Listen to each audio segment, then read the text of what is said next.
Iona for that introduction. It makes me realise I need to probably simplify the bio on my website in terms of some of the things. But yeah, thank you to Iona for the invitation, Gabriella in particular for making all the arrangements for this symposium. I'm delighted to be here, able to speak to you this morning about some of the research that I've been involved in. What I'm going to try and do is maybe stitch together 2 or 3 different parts of the research to try and talk a little bit about regional futures, which is the nature of the project here at UCL and the institutions that we've been introduced to. But really, I want to inject the word planning in front of it. Okay, so Anna introduced me and said that my interests are around regions. That is the core theme. So anything that's got region in the title is something that I'm interested in. But really what I'm interested in is very much started out as a researcher, as a geographer, as a political geographer, interested in the role of the state and arguments about bringing the state back in. So in the sort of 1990s, 2000s, when we were thinking about regions, there's a big debate about kind of the economic logic for why people were interested in regions or resurgence of regions, and there's a group of people arguing about bringing the role of the state back in.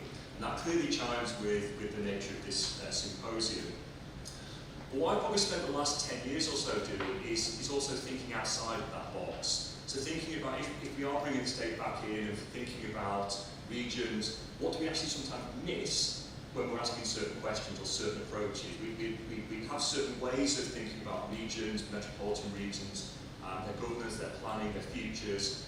So I've spent probably the last 10 years or so almost trying to think about the alternative, or thinking outside of what we already know, to ask some other questions. So really the presentation today is not a series of kind of proposals or even answers. I think it's really important, what I'm trying to do here this morning is really pose a set of questions or things that have emerged from the research that I've been involved in with collaborators, the types of questions or things that we might want to think about over the course of the next 2 days, and really open up some discussion. I certainly see my role here today not to kind of give answers or even necessarily to give an agenda, more a series of questions, and I'm actually really keen to learn from you because I'm not going to claim to be an expert on things that are digital. I'm certainly not going to claim to be an expert on kind of South-South relations or different contexts. So really it's very trying to open up some questions or some ideas, though I am predominantly a global north researcher. So just a little bit of context about me. I am a geographer, so that follows me wherever I go. But increasingly, as you can see from this slide, my research has been moving towards planning and questions about planning regional futures. The second thing I think is probably worth just saying is just a little bit of background context, is that I find that my kind of reflections on a lot of research about cities and regions is that there's a lot of focus on what I would call the what in the where. Okay? What's going on, what's the latest initiative, what's the latest institutional regional policy or planning strategy, and where those are emerging from. So I've attempted to try to take a different approach, which is less on the what and the where, and more on the questions of the who. So who are the actors? And I want to mention there the role of the state, but also the role of non-state actors. And I think there's some quite interesting questions posed around metropolitan futures or regional futures when we get to that question of who is doing the planning, who is doing the governing. Okay? Secondly, how are they going about it? Right? So the mechanisms, the strategies, how non-state actors in particular are engaging with the state, but also how the state is reacting or manoeuvring to try and retain some control over the future of cities and regions. And I'll illustrate why I think that's important as we go through. But crucially, the question for me is why. Okay? Why are actors doing, why are actors, whether they're state actors, whether they're non-state actors, why are they operating in the way that they do? What's the purpose? And ultimately, what is at stake? And what is at stake is about people and places. Okay? So really trying to move quite a lot of the debates away from just what's the latest initiative, what's the latest buzzword in urban and regional studies, and where are we seeing that? So that to me is quite descriptive. So trying to get into those who, how, why questions, because that gets us to what's at stake for people and places. So I'm going to kind of try and maybe reflect on that approach.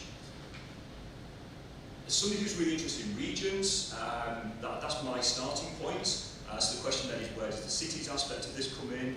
I'm based in Loughborough University, which when I arrived in the mid-2000s, was home to the Globalisation and World Cities Research Group with people like Peter Taylor, John Biegerstock. And I actually pitched at my interview is that you do the cities, I do the regions. And try to spin it as almost like two sides of the same coin. So my research has become increasingly urbanised, or focused on cities and urban areas. I think there was a mention there of kind of regionalised urbanisation, which is certainly where I see my research.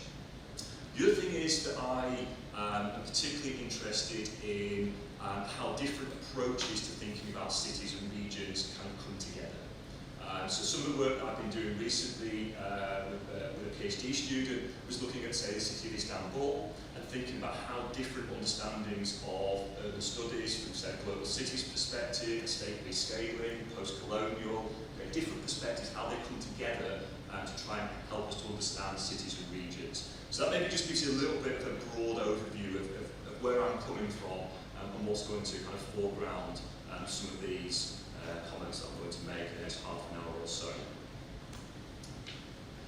I think at the start of any event, we should have some provocations or some questions or some kind of critical, sorry, I've seen Gabrielle's face, something's clearly going slightly awry. I'm going to open with two provocations. One to do with the state and planning, the second one to do with the digital and more maybe the global south.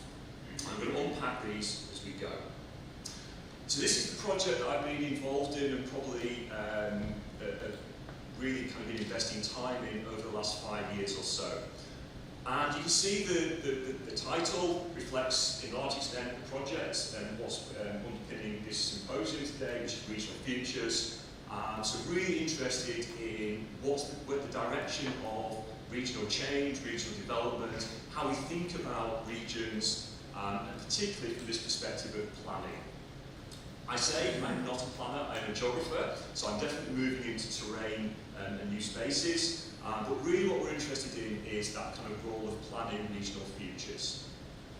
The provocation we have is that working with Mark Jude Jones, who's based here at UCL, and Daniel Galland, who's a planner in Denmark, and I'll illustrate this in a minute, but it's kind of a growing frustration as somebody who's interested in regional studies that planning had almost disappeared from the journal Regional Studies, the Regional Studies Association. So the sort of place that you would go to try and find new information, new knowledge, new understanding of regions, planning was almost disappeared. And so what we were thinking about was trying to understand why that was, okay, and also trying to think about maybe offering a vision for how planning is still important, but maybe it's not the same type of planning that we're used to. All right, so really what we argued is that some of the more traditional approaches to regional planning, institutionalised regional planning, are kind of maybe fit for the 20th century, but if we're thinking forward for planning in the 21st century, we need to think in a kind of more forward-looking way. And we're going to unpack that a little bit later in this presentation. The second one is around digitalisation. And one of the things that I always find interesting is to look at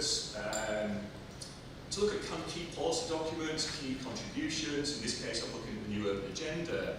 And almost what's striking for me, and one of the kind of key reflections here, is almost to turn the question back around. So rather than assume digitalisation is important, okay, is to kind of critically think about it and see how present it actually is.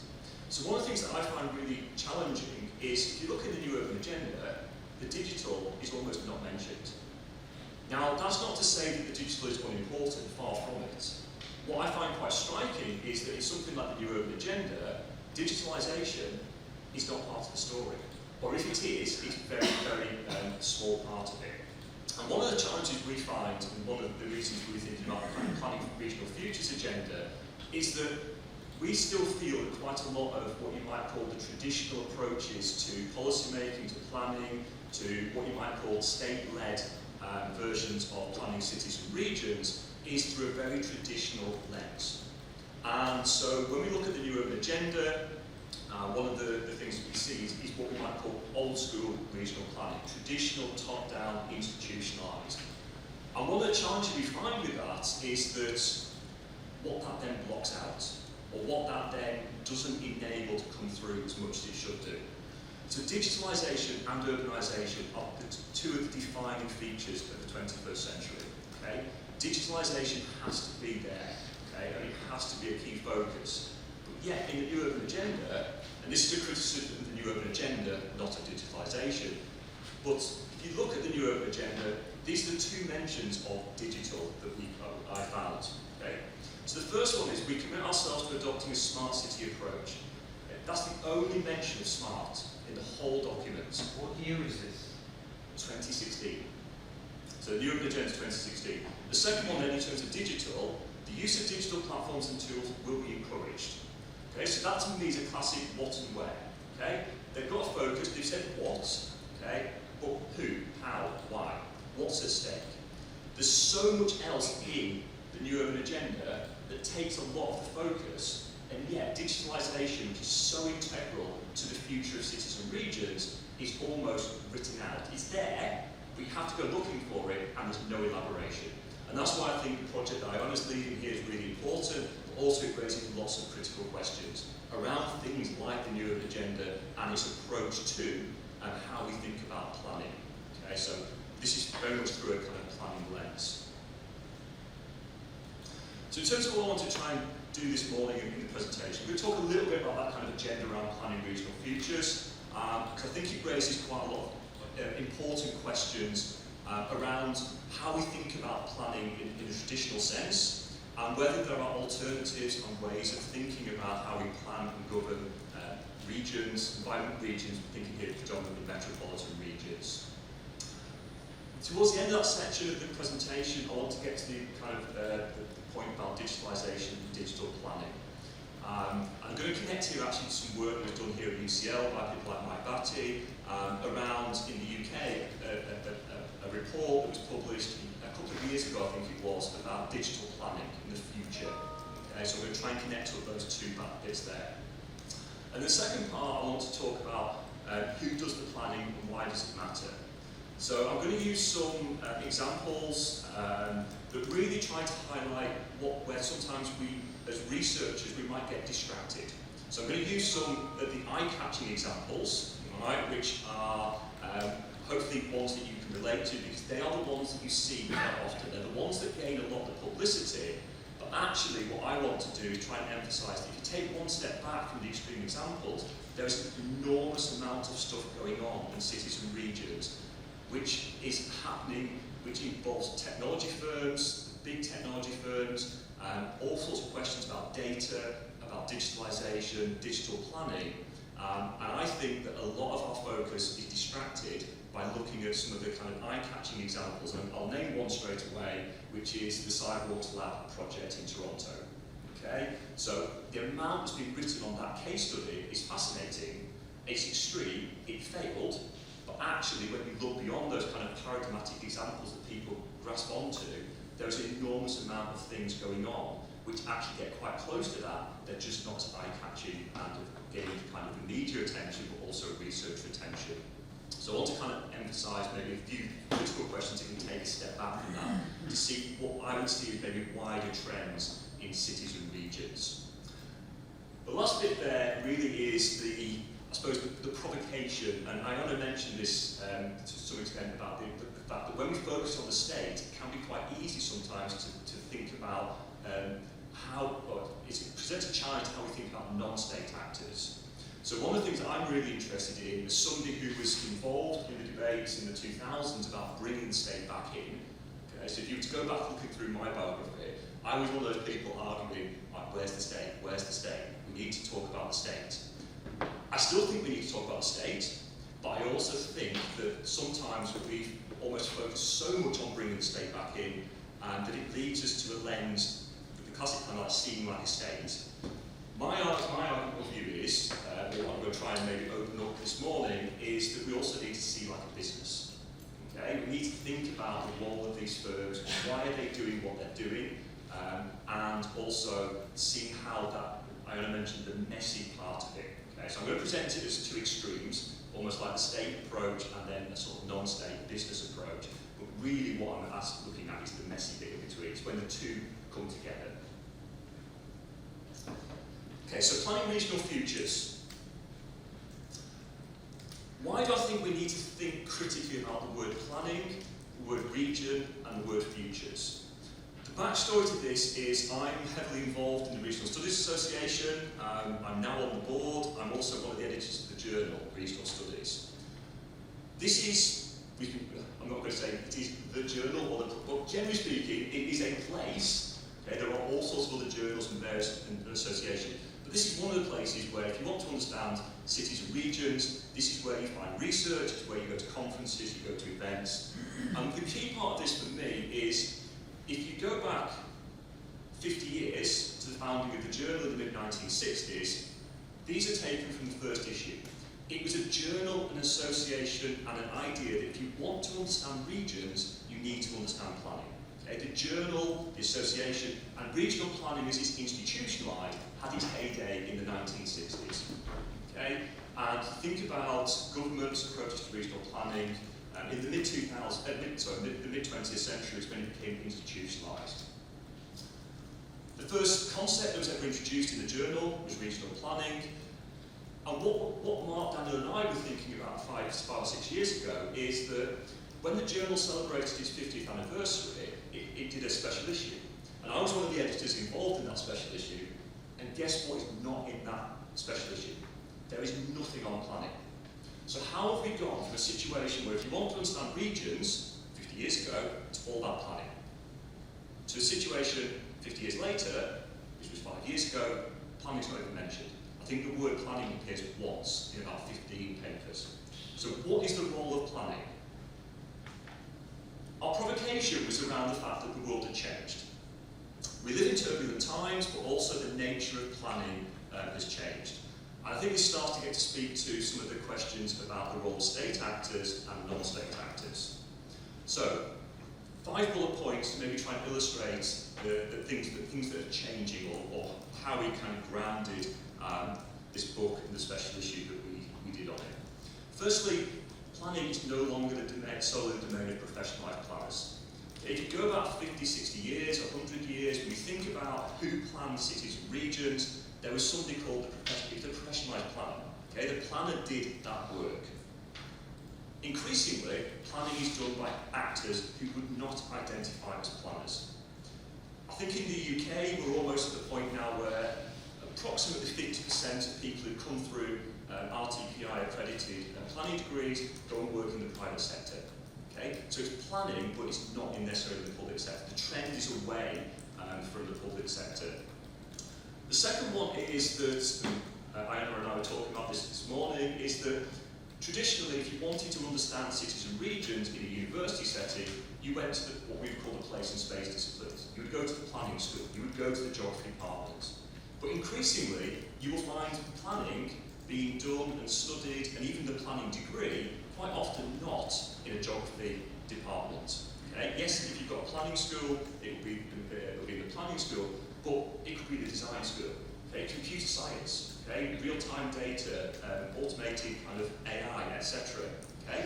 Actually, a lot of the planning and the teaching around cities and regions is being done in other subjects. And increasingly, as certainly we've seen in the UK, but I know in other contexts as well, you get these institutes. Okay? So you get an urban institute. So it's different people from across the universities beyond the space and place disciplines. Third one there in terms of real-time modelling. Okay? A lot of things around cities and regions now you find in things like computer science. Okay? So they're the ones that have got the tools, the techniques. Certainly in my institution, some of the people I talk to are in computer science. Also here at UCL, there's an advanced spatial kind of group, okay, which sits kind of in an interesting space. So there's a question there, again, the challenge to planning, the traditional approach of planning. Planning, historically, was about that long time perspective. Okay, they surveyed, they analysed, they planned, it took a long time, you created a plan, it was for 25 years, Okay? We live in a world now, particularly that what we might call the digital age, it's about real-time modelling. It's about the short-termism. Okay? It's about the here and the now. We can access data straight away. Okay? Planning happens in a real-time, or often happens in a real-time way. So if planning is about long-term planning of places, okay, there's a challenge as to who's doing the planning. Fourth one, regional planning and its mixed record of achievements. Okay, there are things that regional planning did and did very well, but as with anything, there are also aspects of regional planning where you could question whether it's successful or not. And then lastly, I think the interesting part here for some of the discussions around the Regional Futures Project, around peripheries and different types of regional spaces, is that go back 50 years, there were regions, there were planners, and there was a regional plan. There was almost that idea that there's a region out there waiting to be planned, whereas now we've got all these different ideas of spatial scales, okay, very often loosely defined. We talk about in-between spaces. So that kind of detachment between the region, planning, and plan has been detached or unlocked. So what we got to was, and apologies, this is probably one of the worst diagrams of all time, is that we thought, our argument was that the three pillars of regional planning have either been eroded or are withering away a little bit. In fact, the foundations of regional planning, the reason why regional planning had disappeared from debates about regional studies is that the fundamental concept around region, planner, plan, okay, the world had moved on. Those foundations had almost disappeared. Okay. Doesn't mean we don't think regions are important, planning is important, and plans, okay, but how we traditionally conceive them had changed dramatically. Now then, this is the interesting bit, all right? So you can jump onto the bit on the bottom right-hand corner. This is the self-critique, to some extent. So we put out a call for papers in 2017. We clearly got quite a lot of interest. We had over 130 abstracts submitted. We ended up doing 2 special issues as a result, one of which I led with Mark and Daniel, where we tried to kind of sketch out what we thought the future for planning regional futures was.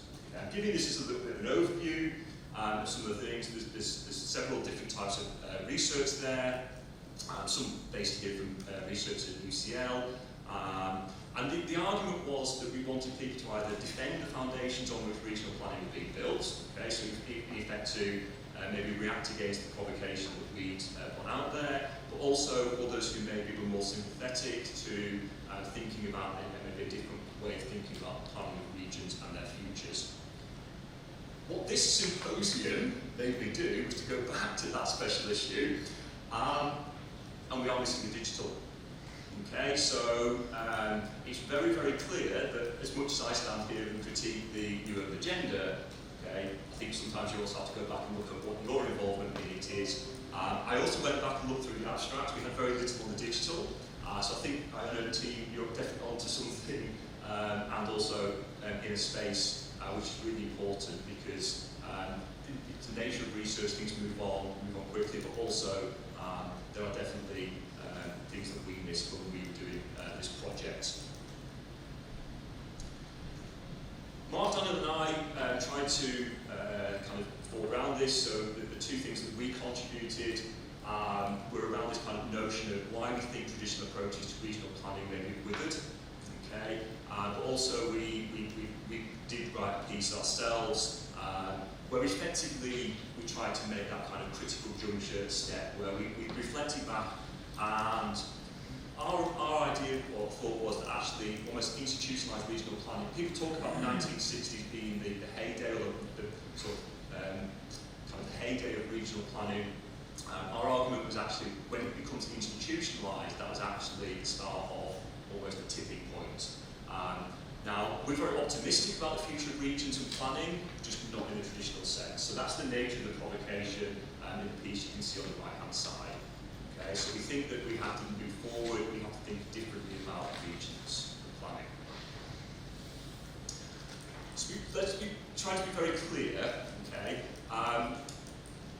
One of these we think is something we we support. One of them is something that we think has challenges and problems. So you'll notice here the distinction between regional planning with capital R and capital P and lowercase regional planning on the right-hand side. Okay? We think that the challenge at the moment is the one on the left-hand side. Okay? The one that's become institutionalised, the one that's top-down, the one that has this kind of idea that there's a one-size-fits-all approach. Okay? So what we might call the institutionalised approach to regional planning. And it's one, as you'll see in a second, that we think is still heavily inscribed in many contexts, including the New Urban Agenda. And we think that there's challenges because of some of the potentials that institutionalised regional planning has to actually act in the world as it is today. But also we think that we miss other aspects. So we're very much in favour of the one on the right-hand side, which is regional planning, but not necessarily in the institutionalised way. And I'll say what we mean by that in a minute. One of the big challenges is that a lot of the research on regional planning, and when we had this discussion around the future of regional planning, is that research is almost went into two camps. There is those who argue we need to recover what's been lost in many contexts. So in countries like the UK, but other countries, there's a sense that obviously regional planning is being eroded, okay, the onset of neoliberalisation, and that regional planning is weaker than it was. Certainly in countries like the UK, regional planning in the formal sense has been eroded, certainly over the last 30 years, but increasingly over the last decade. The challenge is that that is still the model that is being promoted and comes through in things like the New Urban Agenda. So that's one of the concerns that we have, is that the New Urban Agenda and how important it is, but actually it's still relying on a kind of approach to planning which has a very mixed record of achievement. So I'll kind of illustrate the two different aspects now. Okay? So this is kind of how planning is promoted and talked about in the New Urban Agenda. And we argue that this is fitting into that kind of approach of looking back. Okay? And one of the challenges of the different models and how they're projected as to how we should think about the future of cities and regions. So they talk there about, if you look at this bullet point, okay, we commit ourselves to long-term urban territorial planning. To me, that runs counter to a digital world. Okay? A digital world where we've got real-time modelling, we're thinking about data analytics, automated planning, those sorts of trends going forward. We're still looking back to this idea of long-term planning, where you've almost got a planner and a long-term plan for a particular city or region. It's still in the language of nested hierarchies of spatial planning, national, regional, local. Okay? So this is the sort of challenge that we have, and one of the kind of provocations around that. Where we're coming from it is kind of, we are optimistic, okay, so as much as the titles of the papers suggest we're talking about the demise of regional planning, we think we're talking about what is the demise of traditional approach to institutionalised regional planning. Okay? All three of us and many of the people that were in the special issue are very optimistic about the role of planning, how we think about regional futures, but we think it has to take on a different form. One that's more reflective of the world that we live in, okay, rather than trying to recover what's been lost or trying to do something again that's been seen not to work, or certainly not work as much as we might have hoped. So it's this kind of institutionalised approach to regional planning. I'm not going to unpack each of these, but we talk about kind of a new planning of city and regional futures. And so one of the things that we talk about is kind of reasserting the purpose and values of planning. So planning in a traditional sense, before it was institutionalised, was planning in places where there was a need to do something. Okay? So it was about recognising a need and then planning for it. We think, or our argument is that institutionalised regional planning is that you have the institution, you have the need to plan for it, and it's almost then reactive. Okay? Not reactive, sorry, that's the wrong word. Okay? It's this idea that there's a one-size-fits-all approach. Okay? What we're trying to argue and think about is that regional planning is needed where it's needed, not because we have to have it. In terms of recognising the fragmented and multiple agency landscape of planning, this is that recognition that there are lots of different actors and groups who are doing the planning. Okay? There are dozens of agencies jostling to do what we would traditionally call planning functions. Okay? It's not being done by that professionalised planner. Okay? Historically, it generally was, but there are plenty of examples where it was done by non-state actors. So embracing and promoting the unique qualities and attributes of planning. Okay, so this is again the sense that it's not just planners that have these. I'm not going to unpack that too much. Okay, and really what we're trying to argue is that the planner is not the person who's doing everything. Right? We've moved, and then the question is, what's the role of the planner? And we think the role of the planner is more in terms of orchestrating and enabling rather than doing all of the doing. I'm going to quickly insert digitalisation and digital planning into this. And I mentioned that I'm going to talk about something that's produced by Michael Batty and colleagues here, partly here at UCL. So, a digital future for planning. And this is where I think it becomes really interesting. Is it planning for digital futures, or is it planning in a digital age? So, the two bullet points are the two opening kind of headline section headings in that report. And then what we've got here in the boxes are two of the recommendations that they make. And what you'll notice is that I've put in italics for the first one, so unlocking the full potential of spatial planning in the digital era. So that to me assumes that there is this thing called spatial planning and is what's the role of spatial planning in the digital era. Okay. That's not the digital actually doing anything. Okay. It's this assumption almost that spatial planning is important and what's its role. The second side, the right-hand side, is actually something different. Okay? It's actually questioning what is planning. So it's potential and principles for a digitally enabled approach to spatial planning. That suggests something different. Okay? And if you look at the second book, the recommendation, investing in digital planning. Okay? The one on the left-hand side of spatial planning, we have an assumption of what spatial planning is and how do we do that in a digital era. Okay? It's almost bending spatial planning to the digital era. Whereas on the right-hand side, it's more about how does digital change planning? Right? I think that's an important distinction. So, who is doing the planning of cities and regions, and does it matter? I would argue yes.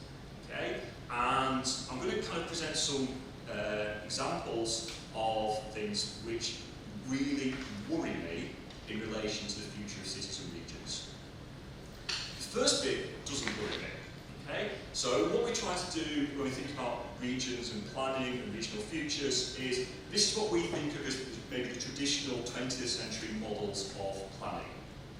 So this is the kind of Patrick Geddes approach that you first do a survey, you then analyse the data, and then you plan. It's the long-term approach to spatial planning. And the planner did these tasks. What we move towards is this argument that there's almost a new set of skills that we need as planners in the 21st century.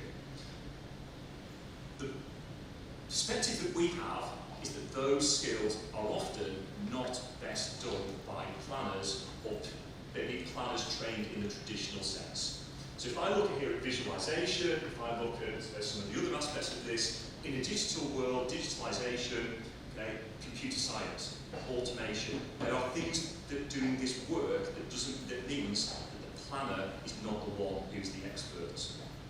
So the question is, what's the critical role of the planner? Our view is that some of these skills are not necessarily done by people trained as planners or even called planners, but there is kind of a role for planners in understanding the role of place and understanding how these skills come together.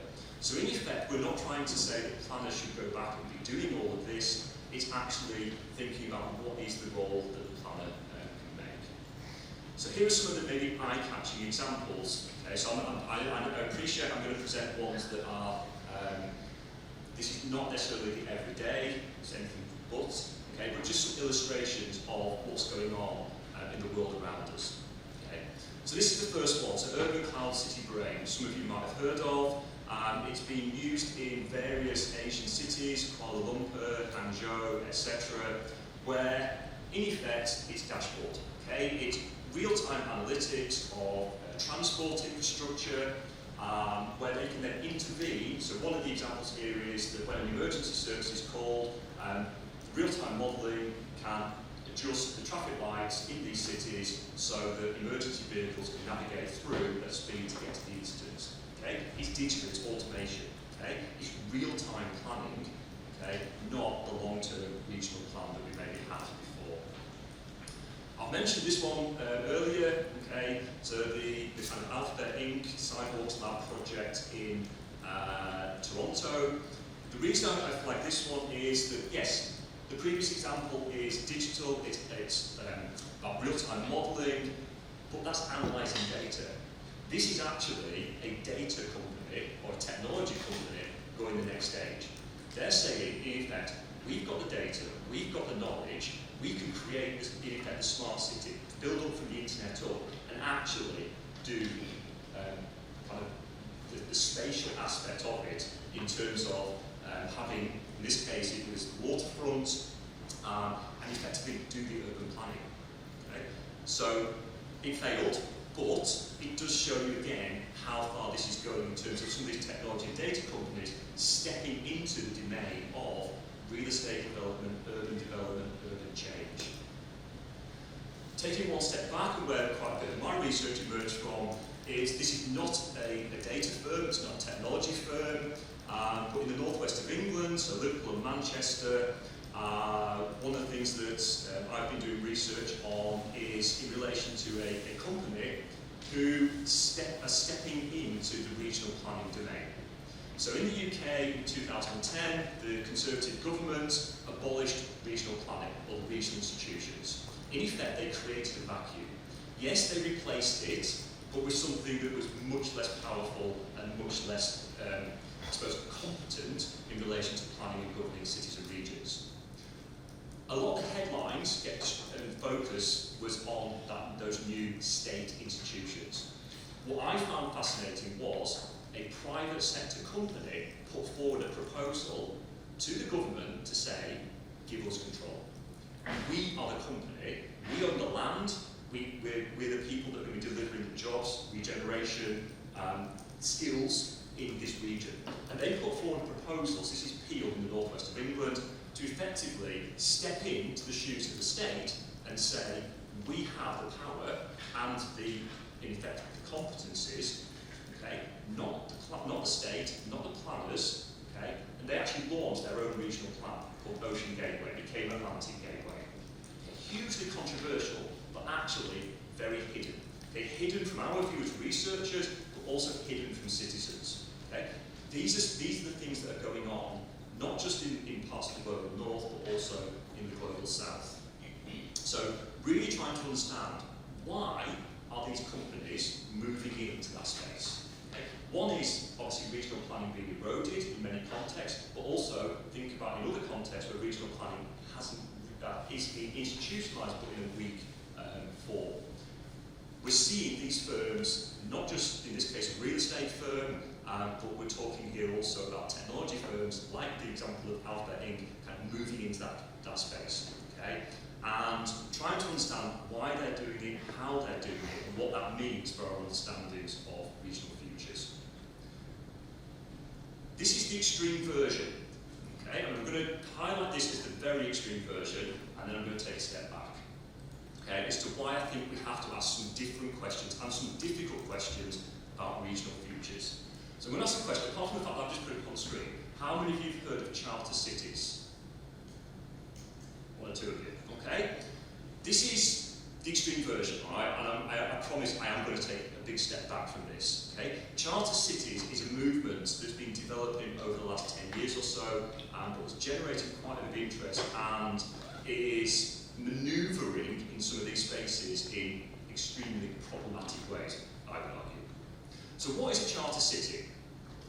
A charter city is the idea that you hand over a city or a space or a peripheral space, or depending on the scale, okay, you hand it over and take it out of state control. You hand it to the private sector. And effectively, a charter city is deregulated. Okay? You effectively identify a space, and increasingly they are regionally scaled spaces.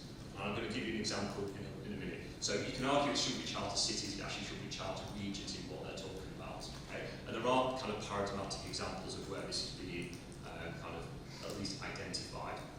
In effect, these are cities which, I've got 5 minutes to go, alright? Okay, so it's a new governance system. Okay? It operates, in theory, outside of the state. Okay? Where the services, the policing, legislature, judiciary, okay, they are in complete control. Okay? This is the extreme neoliberal version of city futures or regional futures. They are not controlled by the state. Okay? And they have advocates. Okay? So it kind of goes back to people like Paul Romer, so he was former chief economist of the World Bank. This has been obviously driven by the US, as you can imagine. It's also been supported by many of the kind of American billionaires. It's obviously had connections to the Trump administration, so you can automatically see what the problems are with this. But in effect, this argument around charter cities is a movement away from state power controlling city and regional futures to corporate power. Okay? And this is what my fear is. It's not just the idea, it's an extreme idea, but that we can be taking our eye off the ball in terms of what's happening. Okay? This is the extreme example. What I want to try and argue is that there's actually a lot of things very close to this already happening that we might be missing. The extreme example of charter cities, okay, you think it's where it comes to data and digital and technology. Okay, Elon Musk is one of the people who's advocating. Okay, this is why I say it gathers a lot of attention. Okay, so we all know kind of the highlights of what he's trying to do, but this is the kind of the eye-catching examples, and we all know that the major problems and everything that goes with it. What I want to sort of suggest is that there is, beneath this, okay, something else going on. Okay, these people, okay, there is a Charter Cities Institute. It's quite small, but it is trying to manoeuvre in this space. And they talk about the idea of this Charter Cities moment is here. This is what worries me more than anything.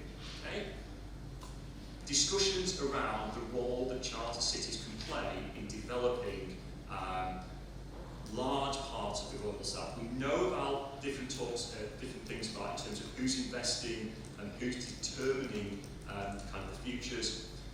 But this is the space they're moving in. They see the opportunity to move in, particularly in Africa, but also parts of Asia and South America. They're talking about data and automated planning and outside the control of the state. Now you will look at this, as I do, and go, this will not happen, it's too extreme. But I want to maybe just leave with a little bit of a warning on why I think we need to be careful in terms of how we as researchers go about doing research. Future cities, in that sense, are closer than we think. Okay? We shouldn't get distracted by headline examples and things like Toronto, Sidewalks Lab and its failure. Okay? Let's look beyond those at some of the things that are actually happening, where it's actually kind of creeping in, rather than the let's throw the baby out with the bathwater and have the extreme alternative version. And I'm going to do it through a context that is close to us here in the UK, to show that actually the idea of charter cities is very close in a lot of the things that are happening in planning around cities and regions. So this is obviously a UK example. 2019, the Conservative government, in their manifesto, proposed free ports, which is very similar to what many of you will be familiar with in relation to special economic zones. And Rishi Sunak, who is now the Prime Minister, is a key advocate of them. Interestingly, he was taught by Paul Romer at Stanford. Okay? He is one of his mentors. Paul Romer is the advocate of, or one of the main advocates of charter cities. Okay? So this network becomes quite interesting as we go. Okay?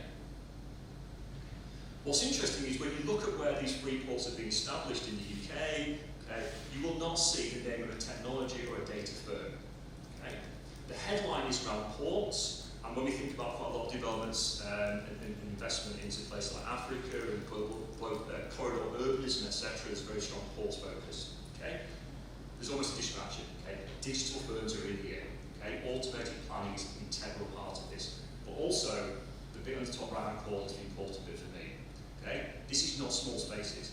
The UK government allows for up to 45 kilometres. That's a region. Okay? It's a large-scale area. Okay? And one of them is Peel. So the company that where I started in research is one of the forefronts of this. Okay? It is about smart cities, and it does look very, very close to this idea of taking planning and who makes those key decisions away from the state. Okay? So it talks in the UK government documents about coalition of key stakeholders. My question is, who are the stakeholders? They don't tell you. Okay? And that's where I think the research becomes really, really important. Okay? Who's doing it? How are they doing it? Why are they doing it? And technology, digital firms are an integral part of it, but they're not mentioned in any documents. So the last thing I want to finish with is what I would term the idea of seeing like a business. So the challenge that I think is we've focused a lot on bringing the state back in, which is really, really important, but it's also about seeing beyond the state. Okay? Sometimes I think we often think in urban regional studies about the role of the state, and we almost look for the state for solutions. And this is what I want to just finish with, 3 kind of provocations about seeing like a business. As much as we need to focus on the state, is thinking about what's going on around that. One of them is, there's sometimes a default to think about the state and not think about what's going on outside. And I think that's quite common in certain aspects of urban regional studies, but we need to think about what's going on beyond state orchestrated regionalism. Okay? These firms are moving, they are operating, they are moving into this space. What's really interesting is how they then engage with state actors. Okay? And I think that's the really significant bit. One of the things that I think when we talk about the role of businesses and non-economic actors in regional planning, regional governance, is we still, even then, write from the context of the state. So in the work that I'm involved in, the research, the kind of topics that I do research on, if you actually look at the papers and the research that often says we're engaging with and thinking about the role of the private sector in planning cities and regions, they go and talk to state actors. They go and talk to local authorities, municipal governments, they go and talk to national governments. They're still talking to state actors about the role of the private sector. And it's almost always about the role of business engagement on non-state actors on their terms, okay, on the terms of the state. What I think is happening at the moment is increasingly private actors are not waiting and saying, right, we'll come into kind of the way the state wants to do it, what's our role, how can we help? Actually, they're changing the dynamic. They're coming and saying, this is what we're going to do, okay, and the state is then on the back foot trying to kind of work out how to manage this. Okay? These non-economic actors, okay, yes, there's the big names, but actually there's a lot of other ones going on, almost hidden from view, who are extremely powerful, and they're effectively saying, we will do the planning. Okay? I think that's got big questions. So actually a lot of the research, and if you read quite a number of the papers, one of the things that I would say is that a lot of this research is, there might be a private sector quote, or it might be from a representative body. I think we need as researchers to be talking to those firms, to those companies, that we need to be talking about the actual role of businesses, rather than just almost kind of thinking through that kind of state lens. So this is where I kind of get to is the last point, okay? So beyond business engagement on our terms, so focusing on the state is really, really important, okay? But what I think is becoming more important, or increasingly important, is understanding why are businesses, or why are non-state actors, why are predominantly kind of economic business actors engaging, okay? Why is it that these companies are moving, okay?